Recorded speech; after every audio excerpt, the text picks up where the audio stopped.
सतगुरु की साजी निवाजी प्यारी सत्संगत जी, प्यार और सत्कार से कहना धन निरंकार जी। सतगुरु माता जी के चरणों में सभी के लिए दासी सांझी अरदास करती है। सतगुरु माता जी प्रवान करना, हर चेहरे पर रौनक हो, हर चेहरे पर मुस्कान हो, हर घर में रौनक हो, सभी के घर में खुशियों की बौछार हो। मेरे सतगुरु सच्चे पातशाह सभी को सेवा बख्शो और सभी का मन सत्संग से जुड़ा हो और सभी सिमरन हर श्वास श्वास में सतगुरु माता जी इस निरंकार का सभी सिमरन करते चले जाएं और आप जी के चरणों में ये जीवन समर्पित रहे। यही आप जी के चरणों में सांझी अरदास है। सतगुरु माता जी प्रवान करना, आप जी का लाख लाख शुक्राना करते हुए दासी आप जी के चरणों में विचार रखने जा रहे हैं। आप जी ये विचार प्रवान करना, अगर कोई गलती हो जाए तो क्षमा करना। साथ संगत जी कहते हैं, सतगुरु के दरबार में जिसने ब्रह्म ज्ञान को पाया है वही कहेगा सब अपने हैं, कोई नहीं पराया है। जिसने ब्रह्म ज्ञान पा लिया है उसी को सभी के अंदर सतगुरु निरंकार की ज्योति नजर आती है। फिर उसके लिए सब अपने हो जाते हैं, कोई बेगाना नहीं रहता। लेकिन ये दृष्टि तभी बनती है जब ब्रह्म ज्ञान को हृदय में इंसान धारण कर लेता है। आओ देखो अपनेपन का सबक सभी को सिखा रहा, अपनी कला का जनमानस में कैसा जलवा दिखा रहा। इसका केवल लक्ष्य यही है, सभी प्रभु के प्यारे हैं, हर भाषा हर देश के मानव अपने ही तो सारे हैं। सोचो समझो बूझो आकर रुतबा अजब निराला है, दोनों जहां का मालिक अपना यही अल्लाह ताला है। सेवा और सत्कार प्यार से सतगुरु की संतान बनी, मानवता को धारण करके सब सच्चे इंसान बनो। 14वीं का चांद गुरु है, संत चमकते तारे हैं, हर भाषा हर देश के मानव अपने ही तो सारे हैं। यहाँ पर जिसने भी सतगुरु के चरणों में अपने मन को समर्पित कर दिया उसके जीवन में खुशियाँ ही खुशियाँ आ गई हैं। जैसे कहते हैं संत महात्मा समझाते हैं कि सुबह जब हम सोकर उठते हैं तो हमारे हाथ सुमरन करने के लिए जुड़ जाते हैं। इस तरह हमने जब मन सतगुरु के चरणों में समर्पित कर दिया पूरी तरह, तभी श्वास श्वास सिमरन हो सकता है, तभी हम हर पल सेवा कर सकते हैं, तभी हमारा मन सत्संग से जुड़ सकता है। कहते हैं एक समय राजा जनक के मन में ज्ञान की प्राप्ति की इच्छा पैदा हुई। वे ज्ञानी गुरु की खोज में भटकने लगे। अंत में उन्होंने यह अनाउंस करवाया, यह ढिंढोरा पिटवाया कि जो कोई मुझे ज्ञान का उपदेश देगा उसे मैं मनमाना धन दूंगा। जो कोई ज्ञान देने आएगा पर दे ना सकेगा उसे मेरे बंदी गृह में रहना पड़ेगा। अनेक ऋषि मुनि आए लेकिन राजा जनक को ज्ञान का उपदेश नहीं दे सके। बेचारों को बंदी गृह में रहना पड़ा। ऋषि कुमार अष्टावक्र के पिता कहोड़ भी इनमें से एक थे। उनके बंदी होने का समाचार पाकर महर्षि अष्टावक्र जी स्वयं राजा जनक के दरबार में पहुँचे। उनके अंग 8 स्थानों पर टेढ़े थे, इसलिए वे अष्टावक्र कहलाते थे। जिस समय वे राजसभा में पहुँचे तो सब लोग उन्हें देखकर हंस पड़े। उनके पूछने पर कि आप हंस क्यों रहे हो, तो राजा जनक ने महर्षि अष्टावक्र जी को उत्तर दिया कि आपके टेढ़े मेढ़े शरीर को देखकर हमें हंसी आ गई। आपको दुख नहीं मानना चाहिए। आगे से महर्षि अष्टावक्र जी ने कहा, मेरे अपने लिए दुख की कोई बात नहीं है। आप लोगों के आंतरिक शरीर के ऊपर मुझे हंसी अवश्य आती है। आप लोग ज्ञान की चर्चा करना चाहते हैं, लेकिन बाहरी शरीर के रूप रंग बनावट से प्यार करते हैं। जहाँ नश्वर शरीर की इतनी महत्ता हो, वहाँ ज्ञान चर्चा कैसे हो सकती है। सभा में बैठे सभी लोग हैरान रह गए। राजा जनक के मन में खलबली मच गई। उन्हें सारी रात नींद नहीं आई कि महर्षि अष्टावक्र जी ने जो ये शब्द कहे हैं, जहाँ नश्वर शरीर की महत्ता हो, वहाँ ज्ञान की चर्चा कैसे हो सकती है। राजा जनक सारी रात बेचैन रहने लगे, लेकिन वो रात पूरी नहीं कर सके।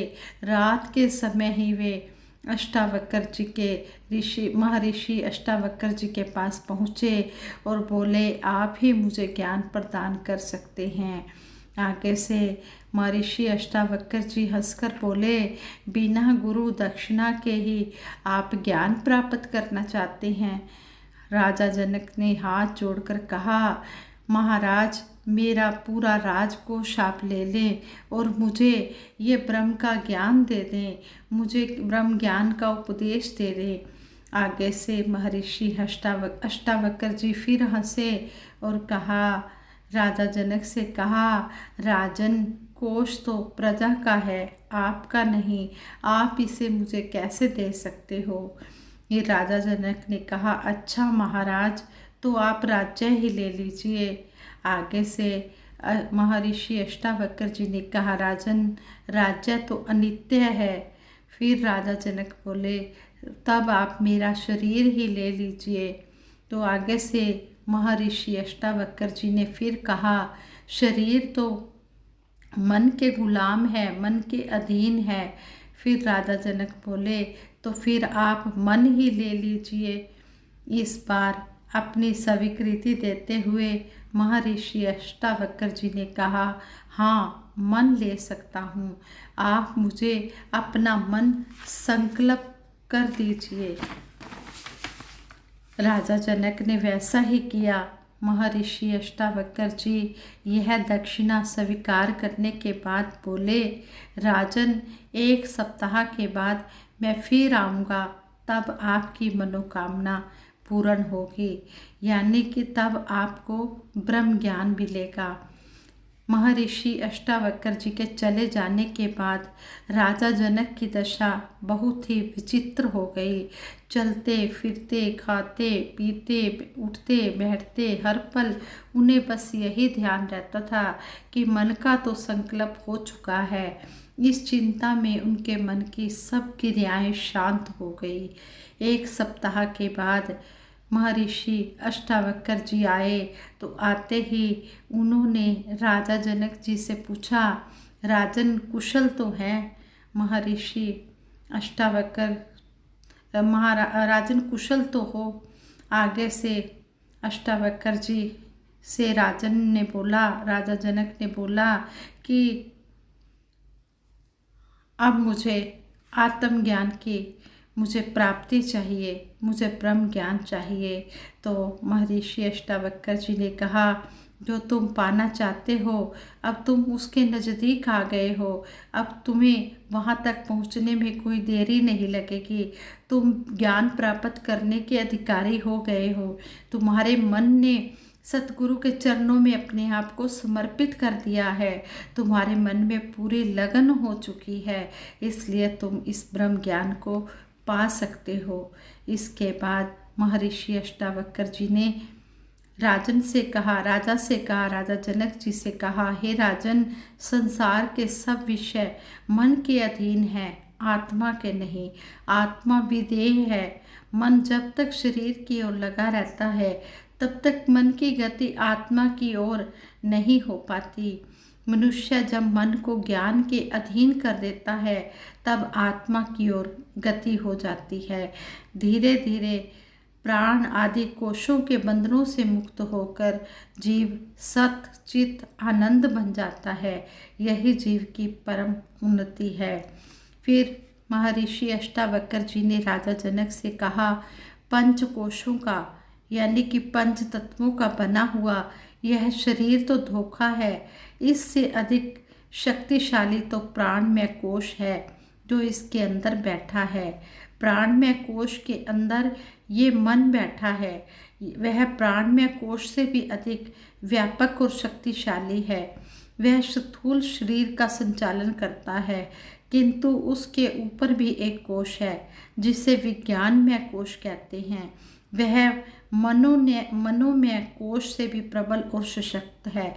जब मनुष्य का मन ज्ञान के अधीन हो जाता है, तब उसका इधर उधर भटकना खत्म हो जाता है और उसे आनंद ही आनंद आने लगता है। इसमें प्रवेश करते ही शरीर को सुख दुख के बंधनों से छुटकारा मिल जाता है। बस इसके ऊपर सर्वव्यापक आत्मा है। शरीर में विशुद्ध ज्ञान की सत्ता स्थापित होने पर आत्मा की प्राप्ति होती है। यही जीव की परम उन्नति है। हे राजा जनक, जो मन आपने मुझे दिया है वह मैं आपको इस ज्ञान के साथ लौटाता हूँ। आप मेरे आदेश से ज्ञान के अधीन होकर राज्य का संचालन कीजिए। सब जीवों में आत्मा का अनुभव कीजिए और सबसे परे होकर रहिए। यानी कि जब तन मन धन इस प्रभु परमात्मा को पहले ही प्रण में सौंप दिया, फिर हर समय ये जो चीज़ें दी गई हैं ये एक प्रयोग करने के लिए दी गई हैं। फिर यही सतगुरु के चरणों में अरदास बनती है कि तन मन धन जो भी सतगुरु सच्चे पातशाह आप जी ने दिया है, तेरा तुझको लागे क्या, तेरा तुझको अर्पण है, क्या लागे है मेरा, मेरा मुझ में कुछ नहीं, जो कुछ है सो तेरा। सच्चे पातशाह, ये जो तन मन धन आप जी ने हमें बख्शा है, ये प्रयोग करने के लिए बख्शा है। हम अपना तन मन धन सेवा सिमरन सत्संग में लगाएं। हम मन के कहे ना चलें। यह मन बड़ा चंचल है, ये बड़ा चंचल है, ये कहीं से कहीं भाग जाता है। लेकिन इस मन को हमने सतगुरु के चरणों में जब समर्पित कर दिया, तो फिर हमने एक मन एक चित होकर हमने सेवा सिमरन सत्संग में जुट जाना है। जो भी सतगुरु का आदेश आए हमने उसको हूबहू मानते चले जाना है। संगत जी कहते हैं, सूरज की किरणें जब धूप के रूप में किसी मानव शरीर पर पड़ती हैं तो वे शरीर के तापमान को बढ़ा देती हैं, क्योंकि सूर्य खुद गर्म है। इसी प्रकार देवी देवताओं पीर पैगंबरों की भी किरणें निकलती हैं और वे जिन जिन पर भी पड़ती हैं उनके अंदर भी वैसे ही गुण भर देती हैं। अब सोचने की बात यह है कि महात्माओं की किरणें जहाँ इस वायुमंडल में होती हैं, वहीं शैतानों की किरणें भी विद्यमान होती हैं। लेकिन जो मानव जैसी जैसी किरणें स्वीकार करता है, उसका वैसा ही स्वभाव बन जाता है। जैसे अगर कोई निरंकार के गुण पाना चाहता है तो वह निरंकार का ही रूप बन जाता है। फिर आगे हमें शहनशाह जी ने पावन संपूर्ण अवतार बाणी के शब्द द्वारा समझाया है। पक्कियां दे नल मिल के बैठो, कच्चियां दे नल मिलो ना, लोकी लख भुलेखे पावन, अपनी धातों हिलो ना। यहाँ पर भी हमें समझा दिया गया है कि अगर हम पक्कों का संग करेंगे तो हम भी पक्के विश्वासी बन जाएंगे। अब सवाल यह उठता है कि पक्के भक्तों का तो संग कर सकते हैं, परंतु पीर पैगंबर सतगुरु की हर पल शारीरिक निकटता तो संभव नहीं। इसलिए इनकी किरणें अपने ऊपर कैसे डलवाई जाए ताकि हमारा स्वभाव भी वैसा ही बन जाए जैसा सतगुरु निरंकार का स्वभाव है। इस बात के लिए फिर हमें एक एग्जाम्पल देकर समझाया गया है। जैसे कि टीवी के सैकड़ों चैनल हैं और हर चैनल अपने प्रोग्राम प्रसारित करता है, परंतु हम एक समय में एक चैनल के ही प्रोग्राम देख सकते हैं। जहां हमने रिमोट कंट्रोल द्वारा अपना टीवी चलाया हुआ है, कहते हैं कि इन बातों से हमें यही पता लगता है ये बातें हमें यही समझाती हैं कि हमने अपने शरीर के रिमोट कंट्रोल यानी कि इस मन को जहाँ जोड़ा हुआ है वैसे ही किरणें हमें मिल रही हैं, चाहे वह पैगंबरों की, गुरुओं की, महात्माओं की या शैतानों की हों। इसलिए हमें अलर्ट रहने की ज़रूरत है और हर पल हमने अपना निरीक्षण करना है, अपना आत्म निरीक्षण करने की ज़रूरत है कि हम कहाँ जा रहे हैं। जैसे सतगुरु बाबा हरदेव सिंह जी महाराज ने भी एक बार अपने प्रवचनों में एक एग्जाम्पल देकर हमें समझाया कि एक आदमी गन्ने के खेत के समीप खड़ा था और उसका गन्ना चूसने को दिल कर रहा था। उसने इधर उधर देखा और गन्ने से पूछने लगा कि मैं तुझे चूस लूं। गन्ने ने तो जवाब नहीं देना था, इसलिए खुद ही कहने लगा कोई हर्ज नहीं, चूस लो। इतने में उसने गन्ना खेत से उखाड़ा और वह गन्ना चूसने लगा। थोड़ी देर बाद वही गन्ने के खेत का मालिक आ गया।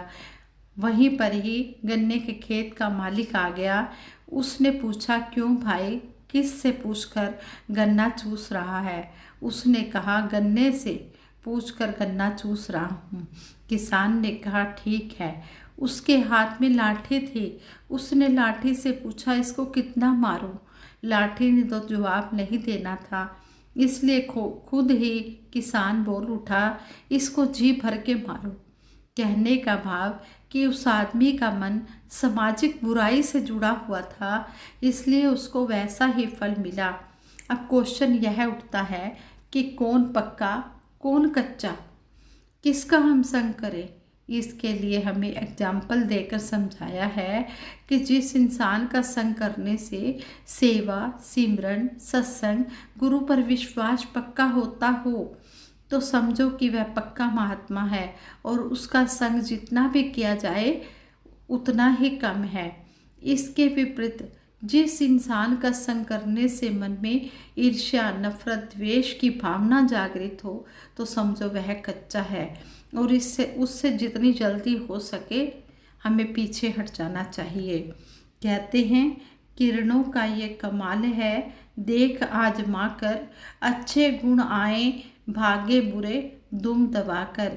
अब सतबीर करो संग संतो व सतगुरु का, ताकि आत्मा तृप्त रहे गुरु दर्शन पाकर। हम पूर्ण अवतार वाणी में भी शहनशाह जी ने हमें समझाया है, गुरु दर्शन दा फल है वड्डा, मन नू पाक बनांदा है। गुरु चरना दी तूड़ी लेके मन मैला धुल जाता है। अंत में हम इसी परिणाम पर पहुँचते हैं कि सतगुरु व संत जनों के प्रभाव क्षेत्र में अधिक से अधिक हम समय व्यतीत करें, ताकि हमारा लोक सुखी परलोक सुहेला हो जाए। यह जीवन सरल, सहज, सजग व संतुष्ट भाव से व्यतीत हो सके।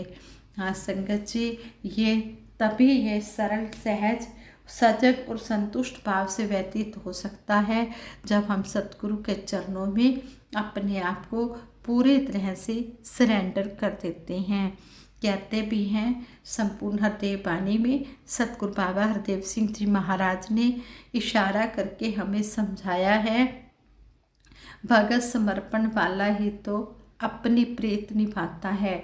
जो समर्पित भाव से अपने आप को सतगुरु के हवाले कर देता है, उसकी अंतिम श्वासों तक सतगुरु के दर पर तोड़ निभ जाती है। आओ दातार से यही दुआ मांगे, यही अरदास करें, हे दातार सच्चे पातशाह, जिस तरह आप जी ने चरणों से लगाया है, इसी तरह अंतिम श्वासों तक आप जी सभी को, सारे संसार को अपने चरणों से जोड़ के रखना।